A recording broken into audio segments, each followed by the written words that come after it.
Sizzle story number one. Ben Bernanke and the Fed's ominous warning. Growth will be much slower than expected. Unemployment 8.6% a year from now. And the Fed stands ready to buy mortgage-backed bonds. More quantitative easing. How do we solve all this? Well, Congressman Ron Paul is our special guest tonight. We welcome back to the show Texas Congressman Ron Paul, who is obviously a Republican presidential candidate as well. He is also an expert on Federal Reserve policy following Ben Bernanke's news conference today. Congressman Paul, welcome back to the program. I just want to get your take, pick your mind on a couple of Bernanke's key statements. Probably the most provocative thing was he argued to help housing and to solve high unemployment, the Fed stands ready to buy mortgage-backed bonds, which would mean more quantitative easing. Your thought on more QE and buying bonds? In a way, I think they're still in QE because he's guaranteed interest rates are going to stay about 0% for the next couple of years. But to buy more just exacerbates our problem. We're just transferring debt from one group to another group, basically to those who held these mortgages to the taxpayer.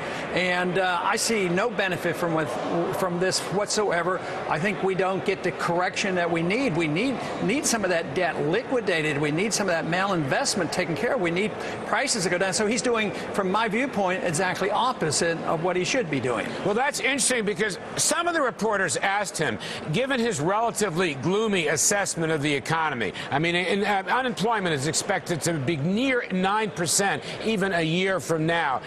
What went wrong? We've had all this Fed activism, as you point out, zero interest rates, QE1, QE2. And Bernanke basically said bad luck. He basically said bad luck was the problem. What would you answer? How would you respond to Bernanke? Well, you know, somebody asked me this yesterday, what should he do? And I said, well, what I would really like to hear is that he's thrown in the towel and he's given up, that he admits that his theories are wrong and that all this QE stuff doesn't work. But you know, really, right now, the consequence of all this, and I know nobody looks at money supply anymore, but M1 is growing at a 30% rate these past 6 months. So that's a lot of quantitative easing. And to continue to do this forever and not talk about getting the tax rates down and get taxes lower with cutting spending, if we don't do that, all the QEs in the world won't solve our problems. It will eventually destroy our currency. And the world financial markets are not receiving what he's saying or doing what anybody else is saying or doing because they've all studied from the same economic textbooks. And I'd like to get them to think about free markets and how they should work. Congressman Paul, let me ask you about another Bernanke statement.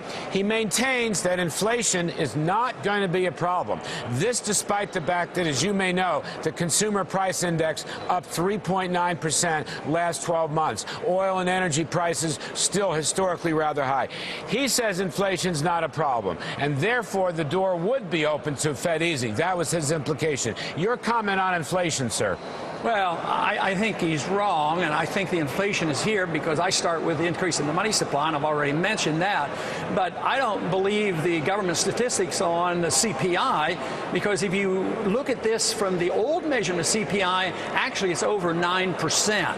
And if you look at the unemployed and the low-income people, their inflation rate is always much higher. But if he's admitting it's almost 4% already, that's pretty big. And besides, he doesn't know exactly what the rate will be next year. I don't know. I don't believe you know exactly what it will be.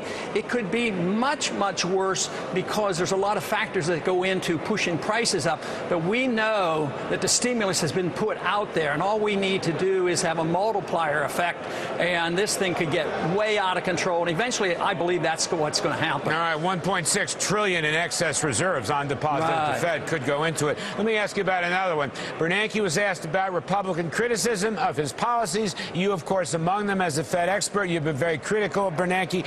They said, so what do you think? And he says, I don't listen to him. The Fed has to be independent. I want to ask you, what would a President, Paul, do? What do you think about the Fed, how to reform it? Well, the whole thing is, to them, independence is one thing, but to me, that's secrecy, and I don't think it should be secret. Of course, my ultimate goal would be to diminish the power of the Fed to monetize debt, because that gives the incentive for the members of Congress to spend forever. If we didn't have the Fed to be the lender of last resort, interest rates would go up, and that would restrain the Congress. So in the meantime, because I can't get competing currencies going, I would say the more transparency, the better. And I think it's great that he's been forced to hold these press conferences. I think it's great that the country now in the last 3 or 4 years has come to look at the significance and the importance of monetary policy. 5, 10 years ago, I never dreamed this would happen. I think we're making great progress. The American people are now, with my arguments, that 65% believe now that we should have more transparency of the Fed, and that's why he's holding these press conferences. But he is going to be stubborn, because for him to do what I want him to do, he'd have to admit his whole career was misdirected. So that's not going to happen. Eventually, you'd have to have a new Fed chairman, at least to look at this thing differently. Congressman, you have said, as I recall, this will be the last question, that if you were elected, you would not reappoint Bernanke. Is that the case? Absolutely. And who might you reappoint? I think you actually indicated a name at one point, did you not? Yeah, I did the other day, and you may know him. And it's somebody that I've admired for a long time, very bright. He is known on Wall Street, and that's Jim Grant. And I think he's capable, because he is a free market person. He understands sound money.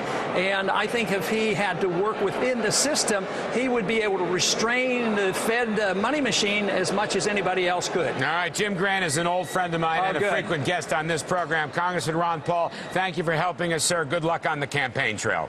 Thanks a lot.